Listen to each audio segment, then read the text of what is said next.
वो श्री वंशजो महाराज की जय। श्री सेवक जो महाराज की जय। समस्त सहचरी वृंद की जय। श्री वृंदावन धाम की जय। श्री यमुना रस रानी की जय। समस्त संत हरि भक्तन की जय। श्री सदगुरुदेव भगवान की जय। श्री राधा गुरुदेव भगवान की जय। हरिवंश वंश की जय।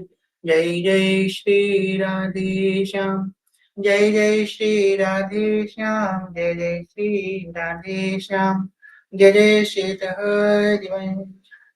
भक्ति भक्त भगवंत गुरु चतुर नाम बपु एक। तिनके पद वंदन किए नासहि बिघन अनेक। जनक सुता जग जननी जानकी अतिशय प्रिय करुणा निधान की। जाके जुगपद कमल नमाऊं तासु कृपा निर्मल मति पाऊं। मखेश्वरी क्रियेश्वरी स्वधेश्वरी सुरेश्वरी त्रिवेद भारतीश्वरी प्रमाण शासनेश्वरी रमेश्वरी क्षमेश्वरी प्रमोद काननेश्वरी ब्रजेश्वरी ब्रजाधिपे श्रीराधिके नमोस्तुते। प्रथम श्री सेवक पद सिरना। प्रथम श्री सेवक पद सिरना। करो कृपा श्री दामोदर मुँह पे। श्री हरिवंश चरण रति पाऊं। प्रथम श्री सेवक पद सिरना।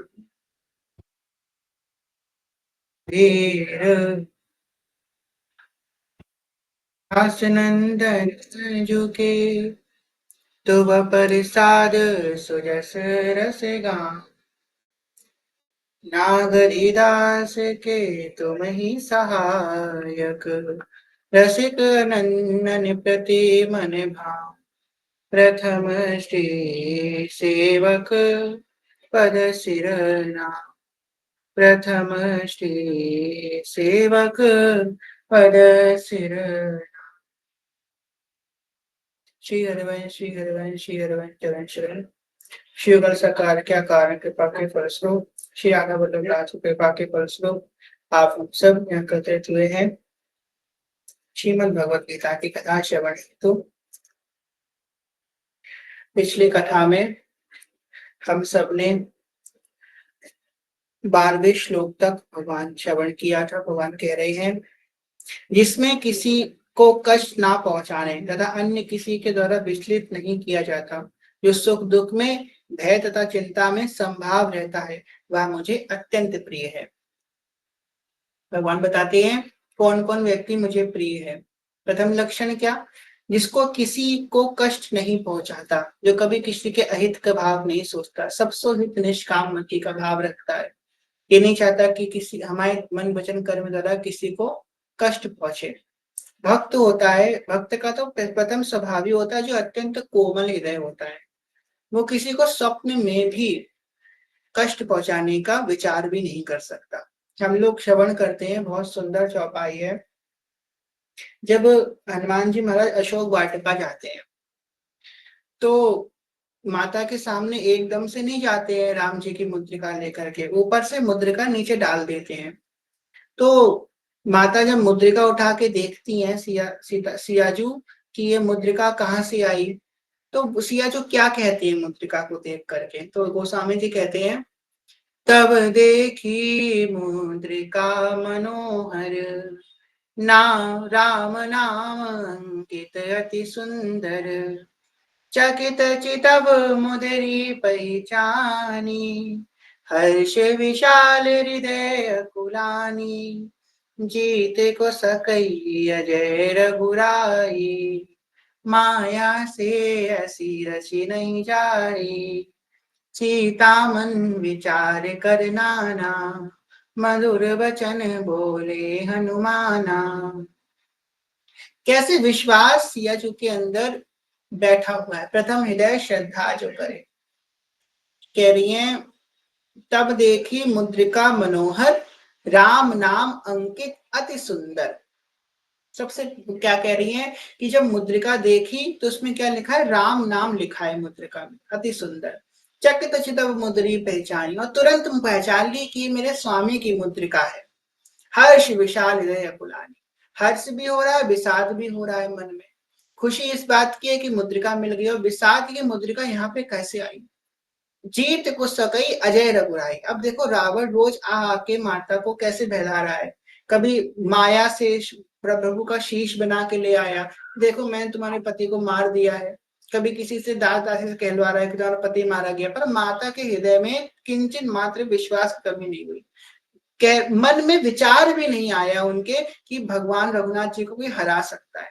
माया जीत को सकी अजय रघुराई। माया माता ने मन में सोचा कि रघुनाथ जी को कौन जीत सकता है, वो तो अजय है, इसके ऊपर कोई जय नहीं प्राप्त कर सकता, वो तो अजय है। जीत को सकी अजय रघुराई, और माया से असी रची नहीं जाए। भाई क्योंकि ये राम नाम अंकित अति सुंदर, क्योंकि यहाँ भगवान का नाम है तो ये माया से नहीं बनाया जा सकता। सीता मन विचार कर नाना मधुर वचन बोले हम। तो माता ने अनेक अनेक विचार किए तो हनुमान जी महाराज ने उनको पुष्टि करी। तो यहाँ पे हमको इतनी बात में ये बात पकड़नी है कि सियाजू के मन में कैसा सुदृढ़ विश्वास उत्पन्न है कि जीत को सकी अजय रघुराई। शरणागत के हृदय में ऐसे ही विश्वास उत्पन्न होना चाहिए।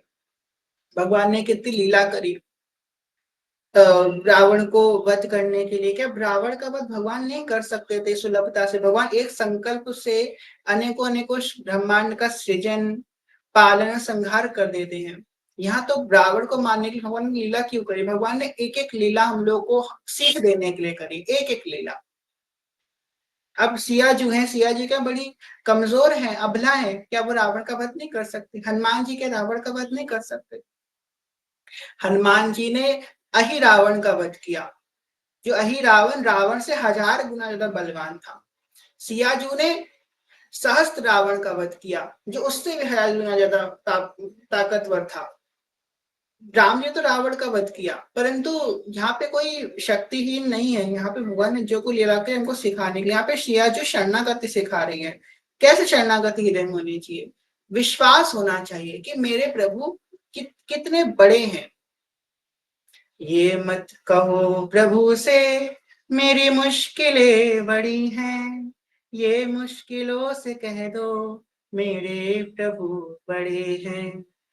हाँ, जीवन में कोई विपत्ति आए तो हम प्रभु के सामने जा करके ये ना कहें प्रभु बड़ी भारी विपत्ति आ गई, क्या अपनी विपत्ति से ही कह दे कि तुम जो कर पाओ कर लो, मेरे संग मेरे ठाकुर जी खड़े हैं। इसलिए प्रभु की प्रभुत्व का विचार उस समय शरणागत जब कर ले तो वो निर्भय हो जाता है, किसी को कष्ट नहीं पहुंचाता, क्योंकि सब उसके प्रभु के ही जन है। कह रहे हैं किसी अन्य के द्वारा विचलित नहीं किया जा सकता, उसके मन में सुदृढ़ विश्वास होता है। हम लोग गाते हैं ना, रहो को काहू मन ही दिए मेरे प्राण नाथ श्री श्यामा शपथ करो तेरे चिए। रहो को काहू मन दिए, जिसको जैसे रहना है तैसे रहो। मेरे प्राण नाथ श्री श्यामा शपथ करूं तेरे चिए। मैं अन्य की शपथ दिखा के कहता हूँ कि मेरे तो सिर्फ प्राणनाथ श्री श्यामा चुके चरण रहते हैं, किसी तरह विचलित नहीं किया जा सकता। और जो विचलित होता है उसके अंदर अभी सुदृढ़ विश्वास नहीं हुआ है।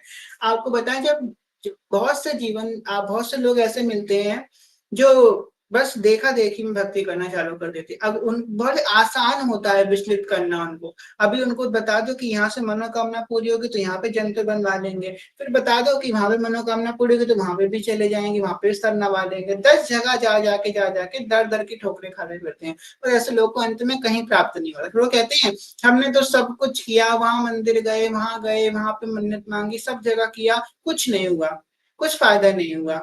तो भाई तुमको कुछ फायदा इसलिए नहीं क्योंकि तुम सब जगह गए, एक जगह अगर विश्वास से तुम चले जाते तो तुम्हारा सब काम हो जाता।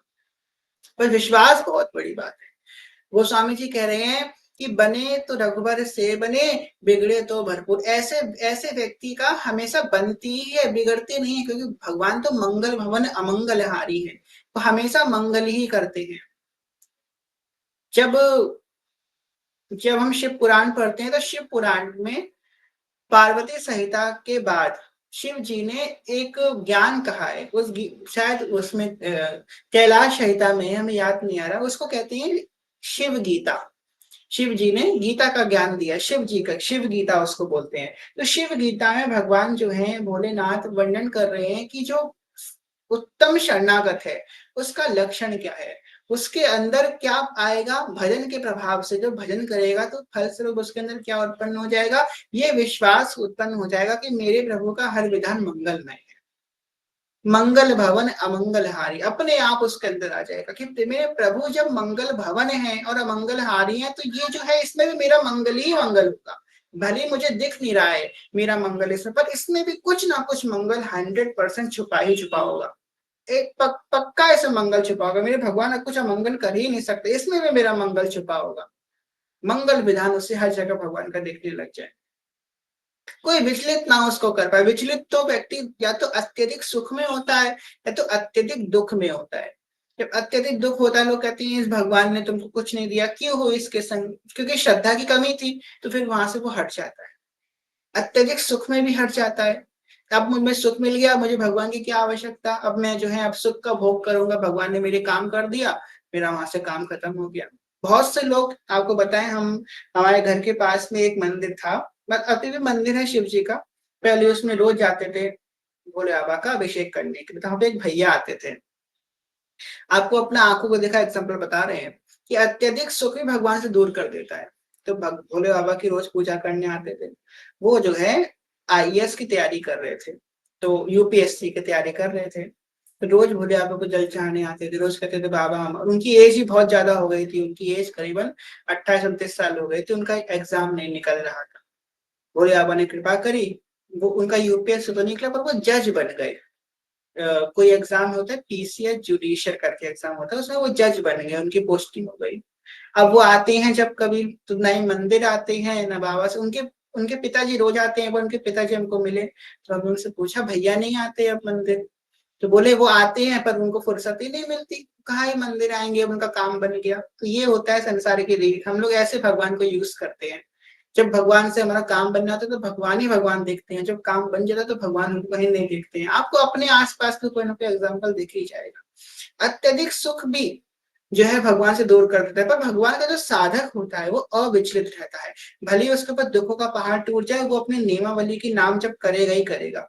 भले ही सुखों का पहाड़ टूटे तब भी वो नाम जप करेगा ही करेगा। अगर उसने ठाना है मुझे रोज 10,000 नाम जप करने हैं, मुझे रोज 12,000 नाम जप करने हैं, तो वो रोज 10-12,000 करेगा ही करेगा, चाहे दुख आ जाए, चाहे सुख आ जाए, चाहे कुछ भी आ जाए। बहुत विकम परिस्थिति हो तो बात अलग है, वैसे वो रोज अपनी नियमावली का पालन करेगा ही करेगा।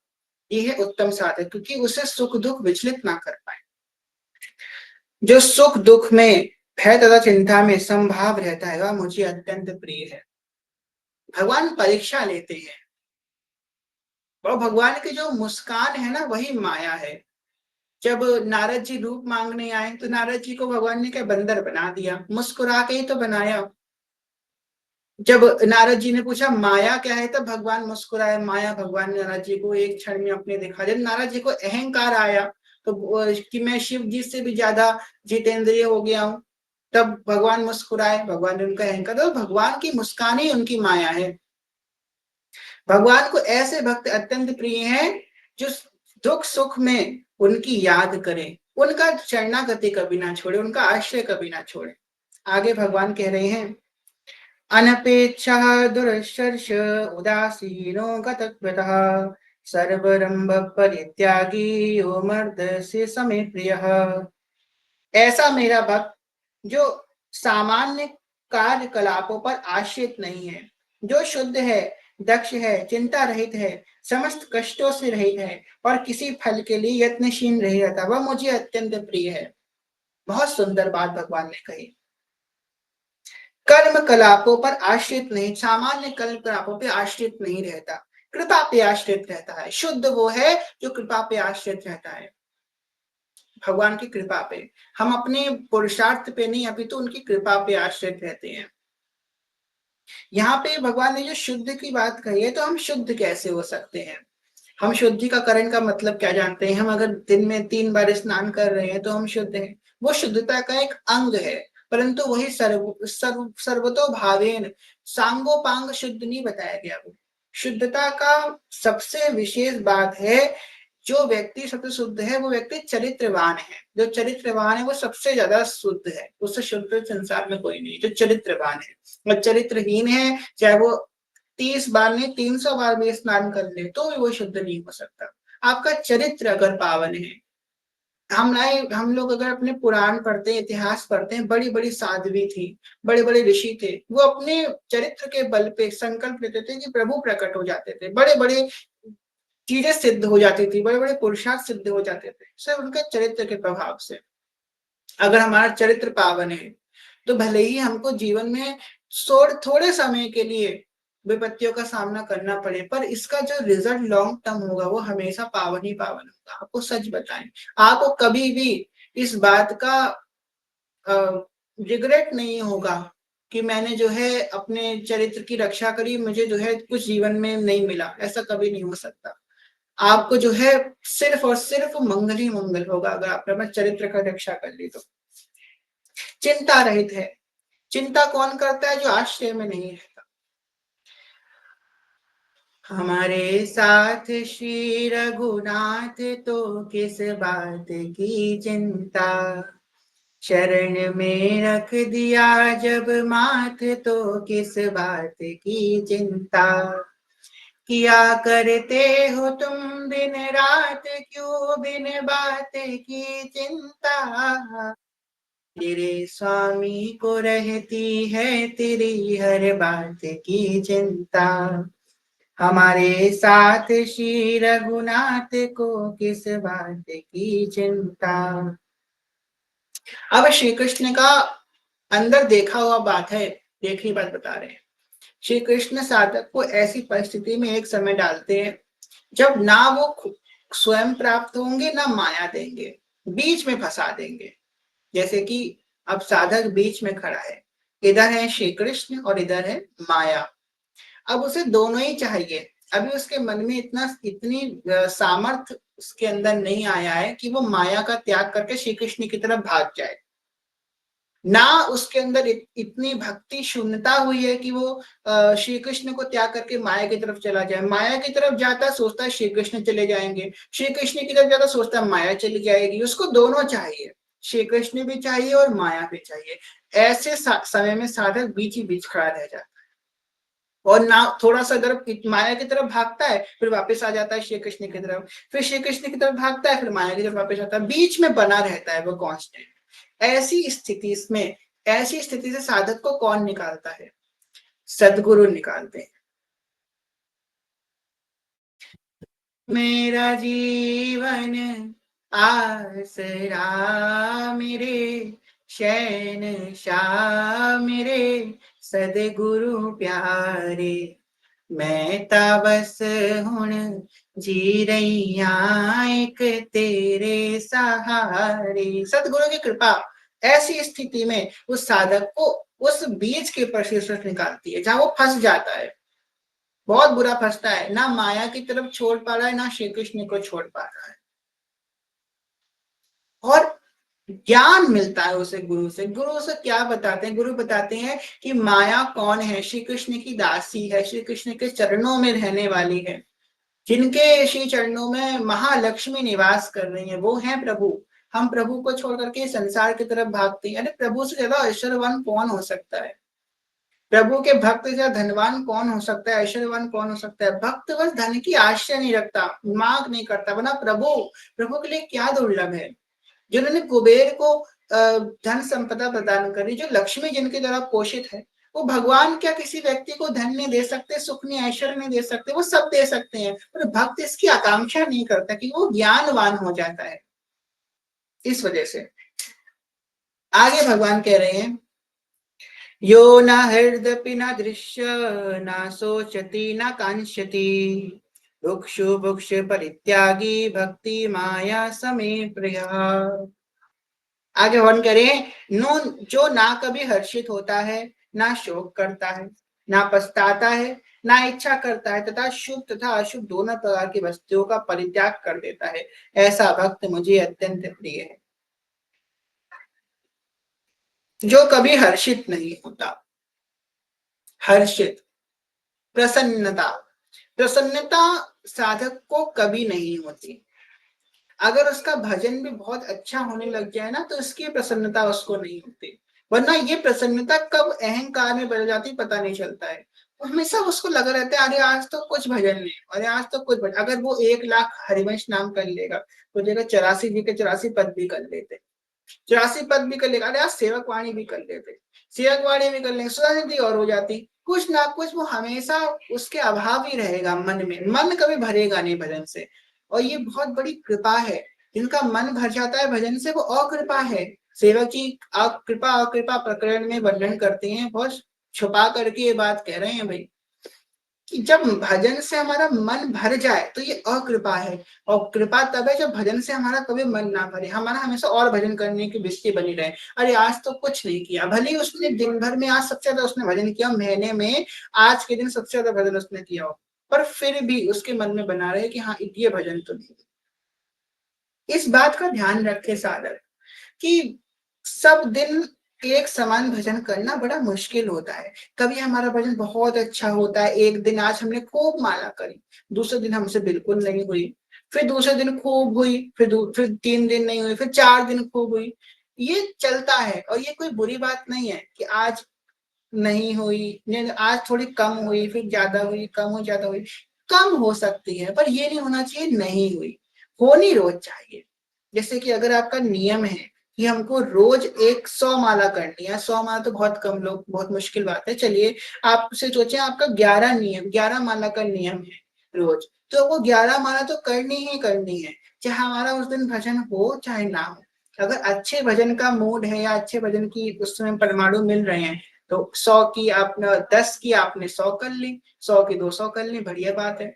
अगर परमाणु नहीं मिल रहे हैं तो तब भी 11 तो करनी ही करनी है। हमको नाम वाणी इतना हमने निर्धारित किया है, उतना तो हमको करना ही करना है, चाहे हमारे मन की वृत्ति हो चाहे ना हो, इस बात को ध्यान रखना है। बाकी भजन कभी ज्यादा कभी कम होता रहता है, सम स्थिति आना बहुत मुश्किल होता है। सम स्थिति अब होती है ना, जब माला की जरूरत नहीं पड़ती, रोम रोम से नाम निकलता है, तब सम स्थिति होती है। तो इस बात को आप ध्यान रखें। अब देखो सेवक जी के रोम रोम से नाम निकल रहा है, तब भी सेवक जी कह रहे हैं जाम गति विषय नहीं, इच्छा है उनके अंदर अभी और नाम जप करने की, जबकि रोम रोम से उनके हरिवंश नाम निरंतर जप रहा है, तब भी सेवक जी कह रहे हैं मुझे और नाम जप करना है। जाम गति विषय नहीं, सेवक शरण चाद अनंत नहीं विश्राम के हमारी हरिवंश की श्री हरिवंश, जबकि वही वाणी है, वही नाम है सेवक जी, सेवक जी तो हित स्वरूप है, पर फिर भी और लालसा उनके उत्पन्न हो रही है नाम जप की। ये इस बात को ध्यान रखें कि हमारे नियम जो है वो नहीं छूटना चाहिए रोज का, भले हमारी वृत्ति हो चाहे ना हो। जो ना हर्षित होता है, ना शोक करता है, और ना पछताता है। शोक करने की क्या भाई बात होती है, हमसे कोई हमारा बहुत बड़ा लॉस हो गया, अगर आपने 100 रुपए कमाए, ठीक, और वो आपके 100 रुपए गिर गए, दुख तो होगा, शोक तो होगा, पर अगर हम बुद्धि से सोचें तो इसमें शोक करने की बात क्या है भाई। भगवान ने हमको ऐसी परिस्थिति दी जिससे हमने 100 रुपए कमाए, अगर वो परिस्थिति ना मिलती 100 रुपए कमाते ही ना, जब कमाते ही ना तो खोते ही ना, जो होता ही ना उसका सुख क्या, उसका शोक क्या, उसका हर्ष हर्ष क्या।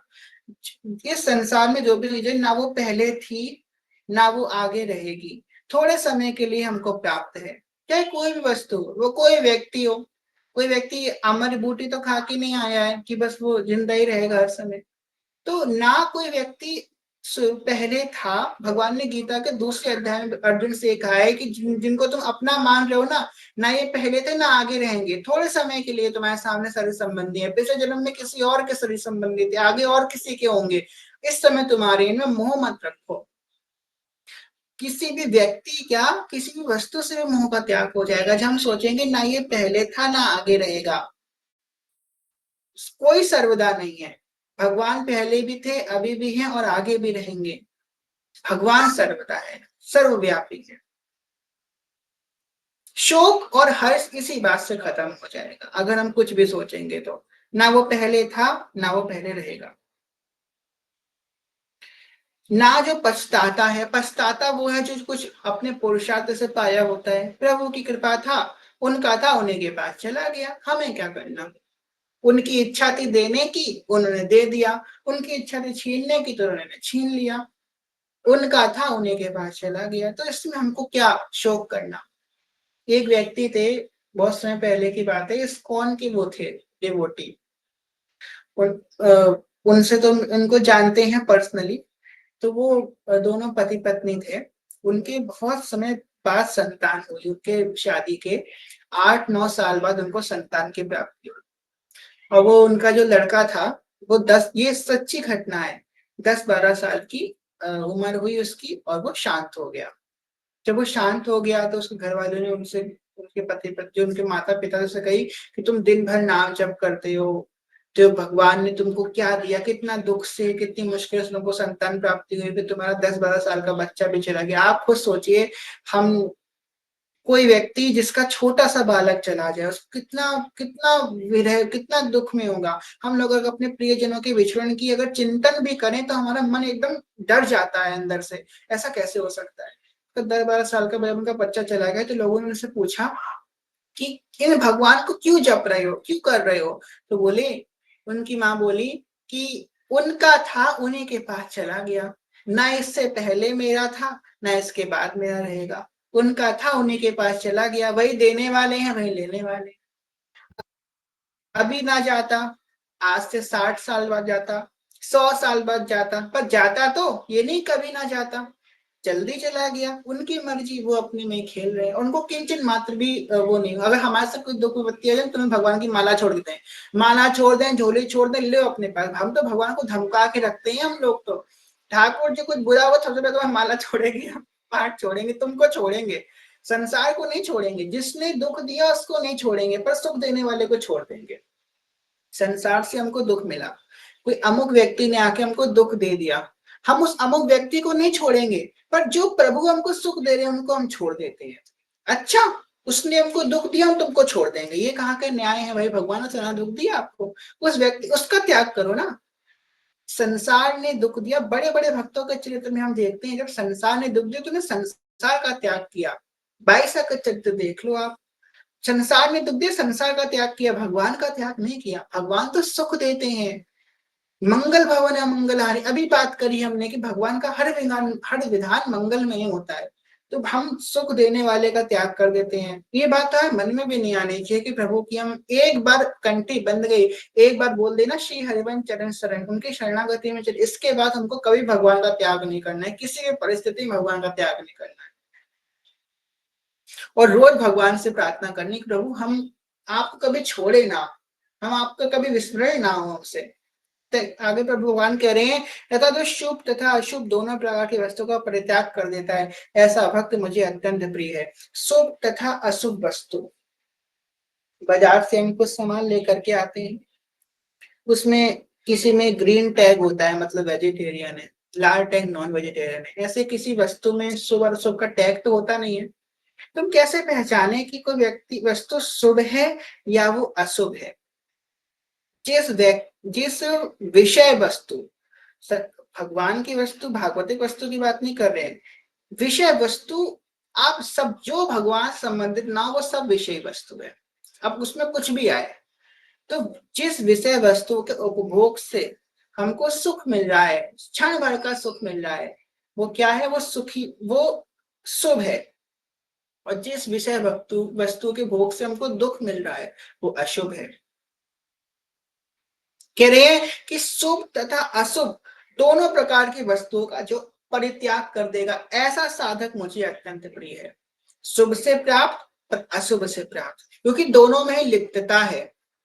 हम सुख में भी लिप्त हो रहे हैं और दुख में भी लिप्त हो रहे हैं। भगवान का भक्त कौन है, जो निर्लिप्त है, जो किसी चीज में लिप्त नहीं है। अगर लिप्त है, या तो सुख में लिप्त होंगे या तो दुख में लिप्त होंगे। हमको निर्लिप्त अवस्था में जाना है, लिप्तता नहीं रखनी है अपने मन में।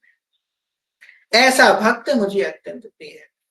आगे भगवान क्या करें, क्षमा शत्रु च मित्रे च तथा मानपमायहो श्रेतेषु सुख दुःखेषु समा सर्ववर्जितः तुल्य निंदा स्तुति मौनो स्तुतो येन के केनचित् अनिकेतस्त्रिर्मक्ति भक्ति मन्ये प्रियो नरः।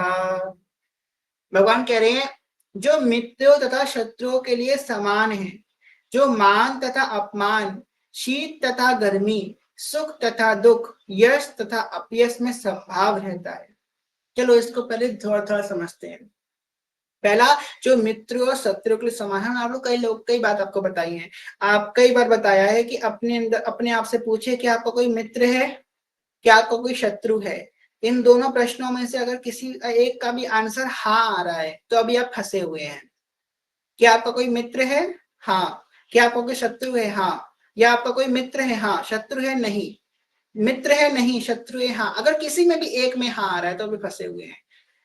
कबीर खड़ा बाजार में मांगे सबकी खैर, ना काहू से दोस्ती ना काहू से बैर।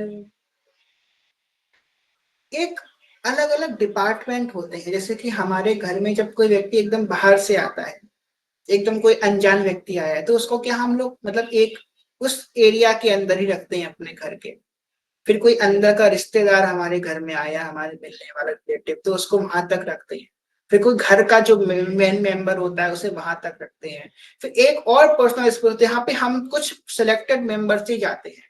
तो अलग अलग जोन्स होते हैं हमारे घर के, ऐसे हमारे मन के भी अलग अलग जोन्स होते हैं। किसको कितना हृदय के करीब रखना है वो हमको ध्यान रख के करना है। अभी हम भक्त नहीं है, जो हितजू का स्वभाव है वो सबको एक समान रखते हैं। पर अभी हमको व्यवहार में रहने के लिए इस बात का ध्यान रखना पड़ेगा कि हमको किसको किस जगह पे रखना है। हर किसी को एक जगह पे हमको नहीं रख सकते हम। ये बात सिद्धांत विचार में भी दुर्गा जी कह रहे हैं कि सबको एक समान स्थान नहीं देना चाहिए, ये भक्त का लक्षण नहीं है। मेरे ख्याल से सेवक वाणी में काचे धर्मी में भी ये बात सेवक जी कह रहे हैं। सबको एक, हाँ कह रहे हैं सेवक वाणी में काचे धर्मी में कि सबको एक समान नहीं रखना है। हम सबको अगर एक समान समझते हैं तो ये हमारी हानि होती है। हर किसको कहाँ पे प्लेस करना है हमको बहुत ध्यान से रखना है कि कौन हमारे पर, जो हमारा एक बिल्कुल आंतरिक आवरण है उसमें कोई भी व्यक्ति नहीं होना चाहिए, कोई भी मतलब कोई भी नहीं होना चाहिए। सिर्फ हमारी जुगल जोड़ी सरकार ही होनी चाहिए और कोई नहीं होना चाहिए। हितजू, राधा वल्लभ लाल, गुरु, इष्ट, वो सब बात एक ही है, पर ये तत्व ही होना चाहिए, इसके अतिरिक्त और कुछ नहीं होना चाहिए। ना कोई भी वस्तु, ना कोई स्थान, ना कोई व्यक्ति, ना कोई भोग, ना कोई इच्छा, कुछ नहीं होनी चाहिए। ये आवरण जो एकदम आंतरिक है भगवान ही होने चाहिए। ना कोई शत्रु होना चाहिए, ना कोई मित्र होना चाहिए। व्यवहार हमको सबसे रखना है। अब कोई व्यक्ति है जो एकदम व्यवहार कुशल नहीं है, जिसके आचरण खराब है, तो आप उससे मित्रवत व्यवहार नहीं कर सकते। अब ऐसी कोई व्यक्ति बड़ा व्यवहार कुशल है, बड़ी अच्छी बातें बोलता है, तो उससे आप शत्रुवत व्यवहार नहीं कर सकते। व्यवहार सबसे हमको उनके अनुरूप करना है, परंतु हमारे हृदय में ना कोई मित्र का स्थान होना चाहिए, ना शत्रु का स्थान होना चाहिए। एकदम समभाव रखना चाहिए। ना किसी का, हम किसी का बुरा ना चाहें, सबका अच्छा चाहें। भगवान ने साफ शब्दों में कही है, समय है शत्रु न मित्रो च तथा माप नहीं हो। भगवान ने साफ शब्दों में कही, ना मित्र होना चाहिए ना शत्रु होना चाहिए। भगवत गीता के 13वें अध्याय के 18वें श्लोक में बहुत विशेष बात, 13वां अध्याय 18वां श्लोक, ना मित्र होना चाहिए ना शत्रु होना चाहिए। आगे कह रहे हैं, जो मान तथा अपमान, अब ये बहुत बड़ी बात है, मान तथा अपमान में सम रहे, एक समान रहे। अब हम लोग क्या करते हैं कि जब हमसे कोई मान करता है हमारा तो हम हर्षित हो जाते हैं, अपमान करता है तो हम अपनी इंसल्ट फील करते हैं कि अरे देखो इन्होंने हमारा अपमान, इंसल्ट फील करा दी। या जो दैन्यतावश ऐसा करने का प्रयास करते हैं कि भाई वैसे बात ये मन में नहीं, जो दैन्य होता है ना वो कुछ एक्सप्रेस नहीं कर पाता। हम और आप लोग क्या है, हम सब लोग क्या करते हैं, दैन्यता की एक्टिंग करते हैं, तो हम लोग बहुत एक्सप्रेस करते हैं अपने अंदर के भावों को। हम लोग देखा देखी की दैन्यता रखते हैं। श्री जी कृपा से कभी दीजिएंगे श्री जी, असली दैन्यता भी आ जाएगी। खैर हम लोग दैन्यता का दिखावा करते हैं, तो हम लोग एक्सप्रेस करते हैं अपने भाव को, रखते हैं दूसरों के सामने कि हाँ ये पहचाने कि हम दैन्य हैं। अरे अरे मैं हूँ दैन्य, इधर देखो मैं दैन्य हूँ। हम दिखाने का प्रयास करते हैं, कहीं ना कहीं हमारे अंदर से दिखाने का प्रयास करते हैं, कहीं कोई हमको अहंकारी ना समझ ले। पर जो असली में दैन्य होता है वो ये चाहता है कि मुझे लोग अहंकारी समझे, वो अपने आप को छुपाना चाहता है, कभी किसी के सामने अपने आप को प्रकाशित नहीं होने देता। वो चाहता है कि लोग मुझे गलत नजरों से देखें, लोग मुझे मिथ्याचारी समझे, व्यभिचारी समझे, लोग मुझमें मेरे अंदर आदर भाव रखे ही ना। वो चाहता ही ऐसा है, उसकी यही गोल होता है। मान अपमान में सम रहना, सम रहो। आपका कोई मान कर रहा है तो वहां से हट जाओ, ऐसे ही आपका कोई अपमान कर रहा है तो भी वहां से हट जाओ। ये है उत्तम साधक का लक्षण। अब जो लोग, हम लोग क्या करते हैं, कुछ नए साधक होते हैं जो मान जहां पे हो रहा है, क्योंकि उन्होंने कहीं ना कहीं सुन लिया, किसी को देख लिया, जहां उनका मान हो रहा है, बड़ाई हो रही है, वहां से हट जाएंगे। जहां अपमान हो रहा है वहां बैठ के सुनेंगे अपमान। ये आगे के साथ उत्तम कोटि के साधकों का लक्षण है, हमारे अंदर नहीं आ सकता। हम अपमान को सुनेंगे सुनेंगे अपने अपमान को सुनेंगे तो भली 2 घंटा 3 घंटा, थोड़े समय बाद हमारे अंदर कहीं ना कहीं दूरदर्शन बन ही जाएगा। इसलिए जहां हमारा मान हो रहा वहां भी मौन हो जाओ, अपमान हो वहां भी मौन हो जाओ, हट जाओ वहां से। ना अपने मान सुनो ना अपना अपमान सुनो, दोनों मत सुनो, दोनों में संभाव रखो। इसलिए भगवान ने कही है, भगवान भी तो कह सकते थे कि मान में वो है मान में हर्षित ना हो और अपमान में हर्षित हो। भगवान ने कही मान अपमान में सम हो, ना हर्षित हो ना शोकवान हो, बराबर हो। मान हो रहा वहां से भी हट जाए, अपमान हो रहा वहां से हट जाए। हमको ये नहीं है, भक्त का मतलब ये नहीं कि वो अपमान बैठ के सुने अपना, नहीं। आपको ना अपमान सुनना है ना अपना मान सुनना है, इस बात को ध्यान रखें। शीत गर्मी सुख तथा दुख में साम रहे। एक बार की बात है, पूज्य श्री गोपाल कृष्ण गोस्वामी महाराज इस्कॉन के गुरु महाराज थे एक, अभी उनका गोलोक गमन हो गया। उनकी एक बहुत पुरानी बात है, वो एक अपने परिकर के संग गाड़ी में बैठे थे, इस्कॉन से निकल के उनको अपने घर जाना था। रास्ते में क्या हुआ, गाड़ी का पेट्रोल खत्म हो गया, उन्हें देखा नहीं, गलती से बिना चेक करे बैठ गए, रास्ते में गाड़ी का पेट्रोल खत्म हो गया। अब पेट्रोल खत्म हो गया तो एसी गाड़ी का बंद हो गया। जब गाड़ी का एसी बंद हो गया तो गुरु महाराज को जो है पसीना आने लग गया, उनको ऐसा लगने लगा उनको गर्मी लग रही है। तो उनके एक शिष्य ने उनसे पूछा, गुरु महाराज क्या आपको गर्मी लग रही है? तो श्री गोपाल कृष्ण गोस्वामी महाराज बोले कि मैं शीत और गर्मी में एक समान रहता हूँ। उन्होंने बिना कुछ सोचे समझे ये बात अपने मुख से कही कि मैं गर्मी में और सर्दी में एक समान रहता हूँ। इसका मतलब समझ रहे हैं? उन्होंने ये नहीं दिखाया कि मैं भक्त हूँ, उनके मन में कितना आत्मचिंतन चल रहा है भगवान की वाणी का, कि एक क्षण भी उनको ये बात सोचने में नहीं लगा, ये बात बोलने में नहीं लगा कि वो इसका क्या उत्तर दें। सिर्फ भगवान की वाणी ही उनका जीवन है। ऐसे ना जाने हमारा जीवन कब होगा। हम रोज गाते हैं, सब सोहित निष्काम मति। अभी रीना सखी ने कितना सुंदर भाव लिखा, बिसरी हो न बिसारी हो यही दान मोह देहो, श्री हरिवंश की लाडिले मोहे अपनी कर ले। हम लोग रोज गाते हैं, कैसोई पापी क्यों न हो हरिवंश नाम जो ले, अलग लड़े तीरीज के महल खवासी दे। पर हमारे अंदर नहीं उतर रहा है, महत बुद्धि नहीं आ रही हरिवंश नाम में। हरिवंश नाम लेते थे हम थक जाते हैं, इतना दुख होता है हृदय में कि हम थक कैसे गए नाम जप करते हुए। ये कोई थकने की बात है? नाम जब तो परम सुख देने वाला है, नाम जब में सुख भी आने लगता है, थोड़ी देर सुख आएगा फिर धीमे से बोर होने लग जाएंगे, फिर काउंटर उठा के रख देंगे ना। ये बात नहीं आनी चाहिए। ना जाने कब वो दिन आएगा जब हम नाम में ऐसे प्रीतिवान हो जाएंगे जो हम भी कहेंगे, ओ इस गुण माला रचो नित्य सुकंठ जो पौड़ी तासु जस बरनौ हरिवंश विलास सी हरिवंश सिंह गाय।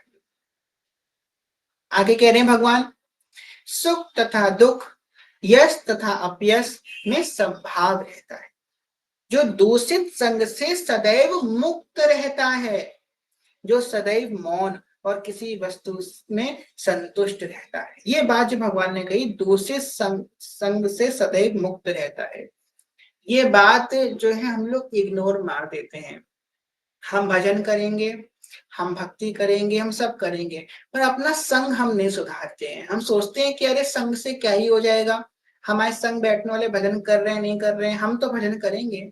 आप इतने सिद्ध नहीं हो गए कि आप मधुशाला में बैठ करके नाम जप कर पाओगे। नाम जप करने के लिए आपको मंदिर ही जाना पड़ेगा।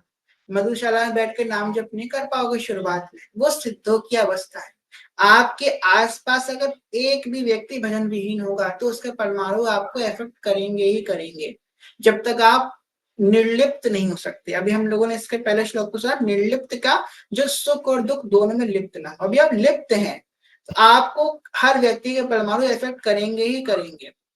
और इफेक्ट अगर आप उनका त्याग नहीं कर सकते तो मन से उनका त्याग कर दो। हम नहीं मन से त्याग करते हैं ना तन से त्याग करते हैं। हाँ, मन में उनके प्रति मित्रवत भी व्यवहार रहेगा, उनके प्रति अफेक्शन भी रहेगा, उनके प्रति हमारे मन में अट्रैक्शन भी रहेगा, लव भी रहेगा, सब रहेगा। हम उनका त्याग भी ना मन से ना तन से ना बुद्धि से करेंगे। हम सोचते हैं भजन भी कर ले जाएंगे, तो नहीं हो पाएगा।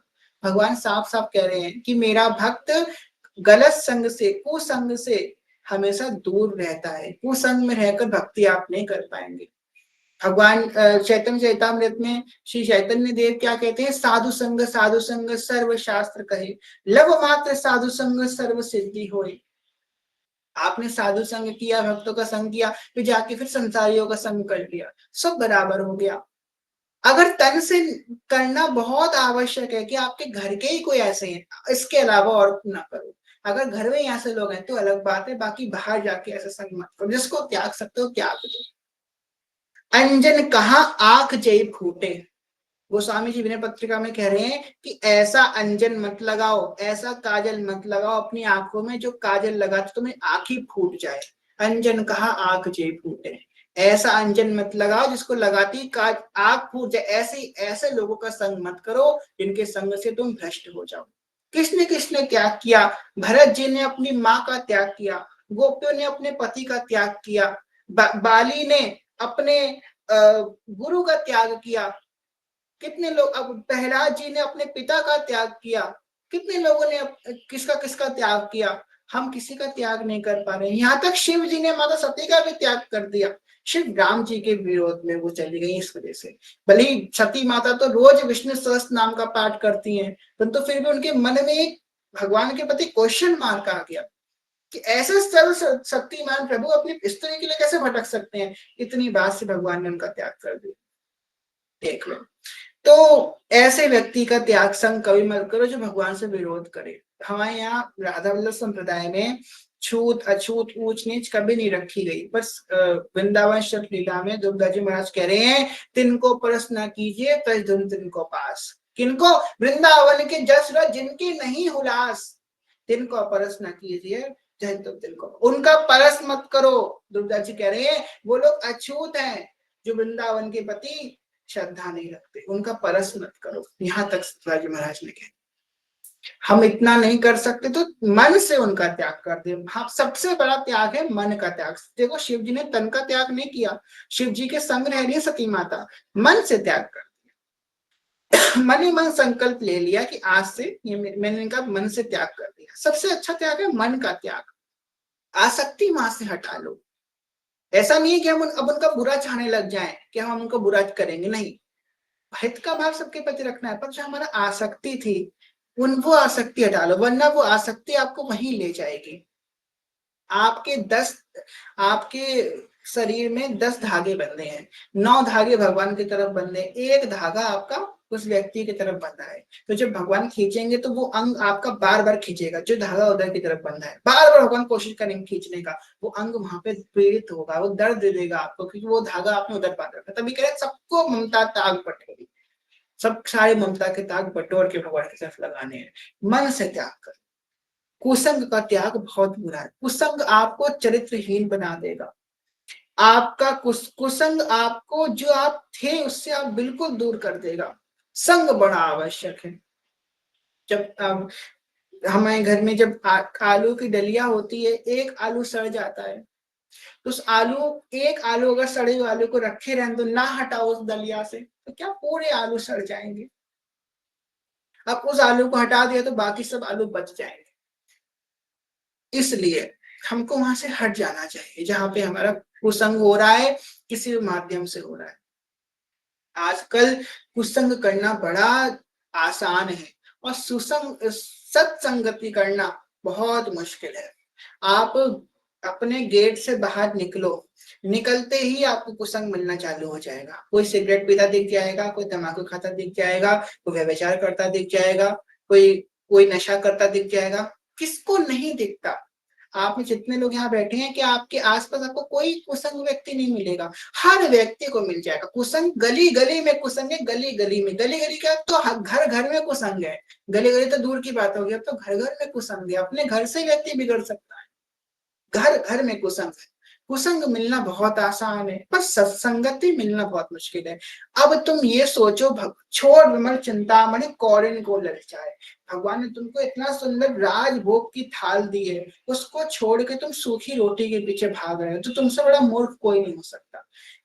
बिनु सत्संग विवेक ना हो, राम कृपा बिनु सुलभ न सोई। अब मोहि भाव भरोसा न मनता, बिनु हरि कृपा मिले नहीं सकता। अगर आपके जीवन में सत्संग आ गया है, सत पुरुषों के कोई सत्पुरुष बचे ही नहीं है।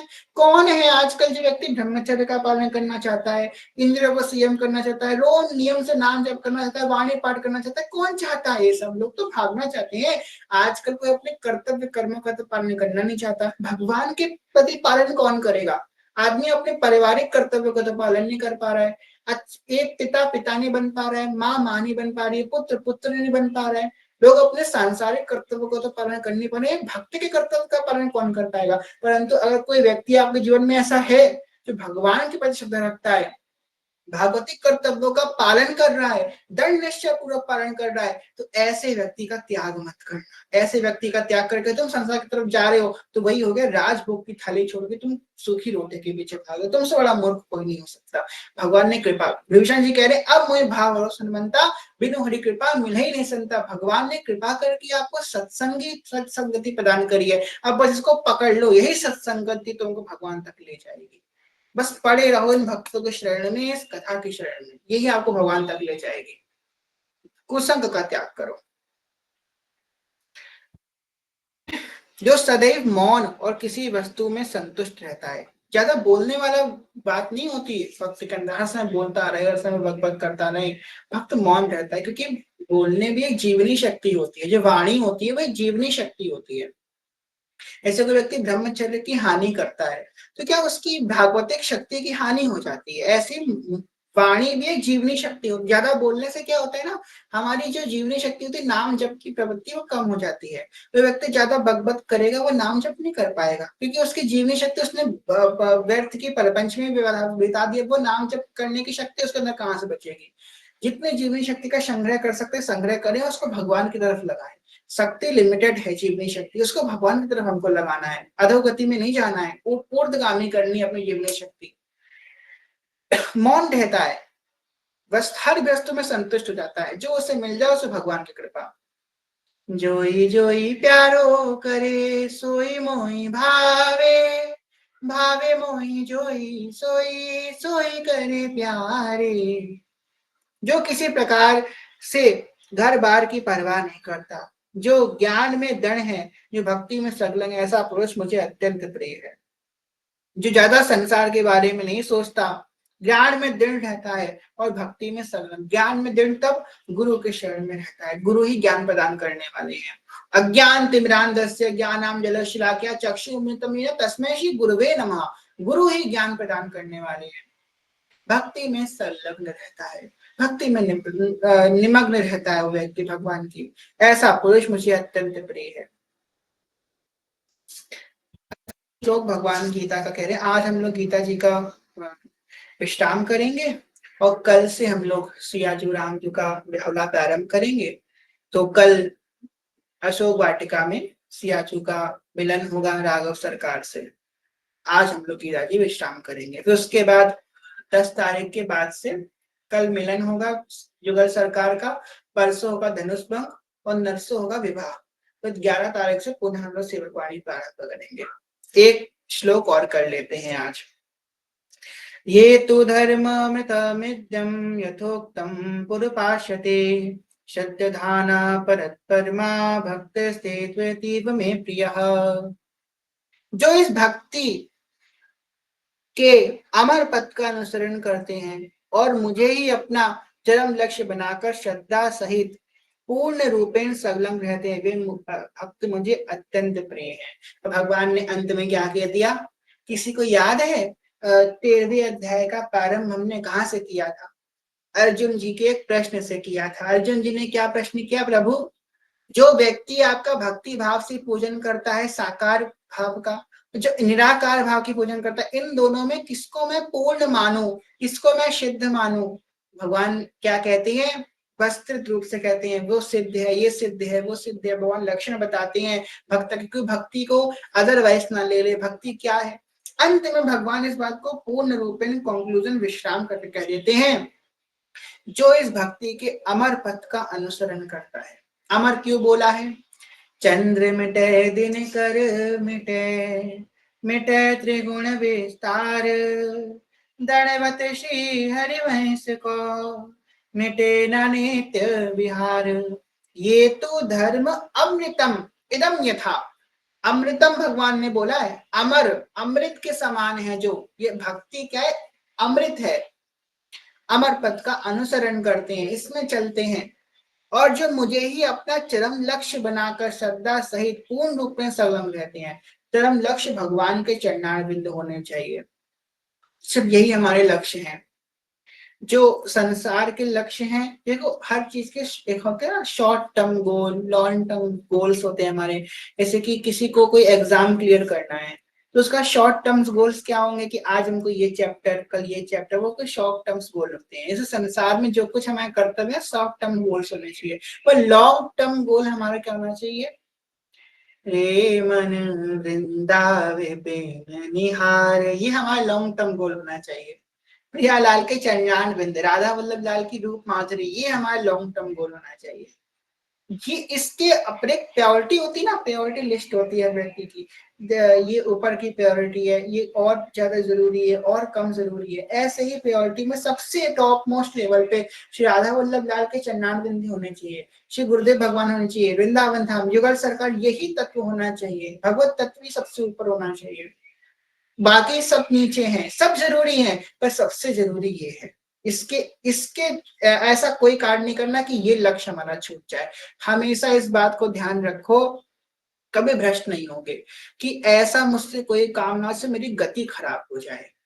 आप कितने भी प्रेमी हो जाओ, कितने बड़े रसिक बन जाओ, कितने बड़े भक्त बन जाओ, महात्मा बन जाओ, पर इस बात को ध्यान रखना कि ऐसा कोई चेष्टा नहीं हो जिससे हमारी गति खराब हो जाए। हमारी गति नहीं खराब होनी चाहिए। बस अगर हमने ये काम किया तो कहीं मेरी गति तो खराब नहीं हो जाएगी, कहीं ऐसा तो नहीं मुझे जहां जाना है वहां ना पहुंच पाऊं इस कर्म की वजह से।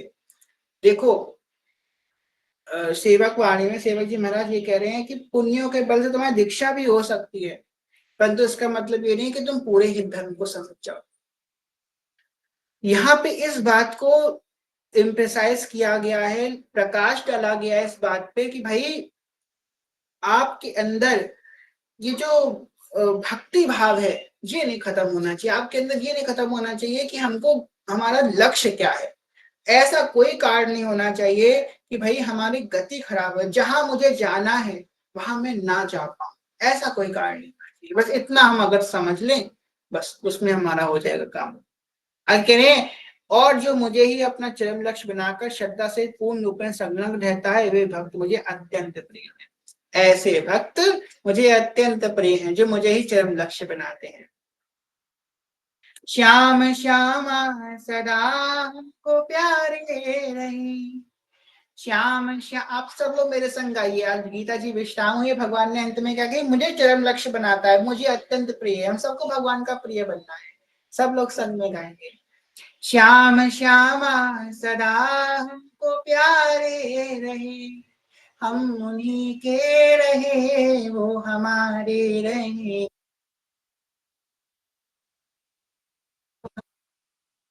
श्याम श्यामा सदा हमको प्यारे रहे, हम उन्हीं के रहे वो हमारे रहे। जिस डगरिया मुरलिया की धुन आएगी, जिस डगरिया मुरलिया की धुन आएगी, उस डगरिया उमरिया गुजर जाएगी, उस डगरिया उमरिया गुजर जाएगी। हम उन्हीं के रहे वो हमारे रहे। श्याम श्यामा सदा हमको प्यारे रहे, हम उन्हीं के रहे वो हमारे रहे। श्याम श्यामा सदा हमको प्यारे रहे। इसी भाव सच कथा को विश्राम करते हैं। कहने सुनने कोई भूल चूक क्षमा करेगा। आप सभी से प्रेम में ज्ञान में भक्ति में बहुत छोटे हैं, कोई भूल चूक क्षमा करेगा। सभी के चरणों साक्षात लपट बांझकल्पतरुवृक्ष कृपा सिंधुभ्येव च पतितानां पावनेभ्यो वैष्णवेभ्यो नमो नमः। जय जय श्री नवनिधि कुंज विराज की श्री राधा वल्लभ लाल की जय। महाप्रभु श्री दरवेश जो महाराज की जय। श्री सेवक जो महाराज की जय। समस्त सहचरी वृंद की जय। श्री वृंदावन धाम की जय। श्री यमुना रस रानी की जय। समस्त संतर भक्तन की जय। श्री सद्गुरुदेव भगवान की जय। श्री राधा गुरुदेव भगवान की जय। हरिवंश वंश की जय। जय जय श्री राधे श्याम, जय जय श्री राधे श्याम, जय जय श्री राधे श्याम। जय श्री हरिवंश श्री हरिवंश चरण शरण, श्री हरिवंश चरण शरण, श्री हरिवंश चरण कंटिन्यू श्री हरिवंश। बहुत दिनों से कथा विश्राम रही, इसके लिए हमको बहुत बहुत क्षमा प्रार्थी है, क्षमा कीजिएगा। एग्जाम्स आ गए थे और बहुत व्यस्तता आ गई थी, इस वजह से हम नहीं हो पाए थे कंटिन्यू। अब होगी श्री जी कृपा से, सेवक जी ऐसी कृपा करें 3 दिन तो कंटिन्यू होएगी। व्यावला होने वाला है, तो कल से तो श्री जी का व्यावला होगा, श्री राघव राम सरकार का सियाचू का व्यावला। तो आप सब लोग आमंत्रित हैं, अवश्य आइएगा। सियाचू की अलियां बन के, तो सियाचू की अलियां हैं, सियाचू की तरफ से आएंगी सबरी, है ना। चलिए अब श्री जी को शयन करवाते हैं। बहुत दिनों से श्री जी ने हमारे शयन नहीं किया, श्री जी शयन करेंगे। अखियों में नींद भरे आई प्रिया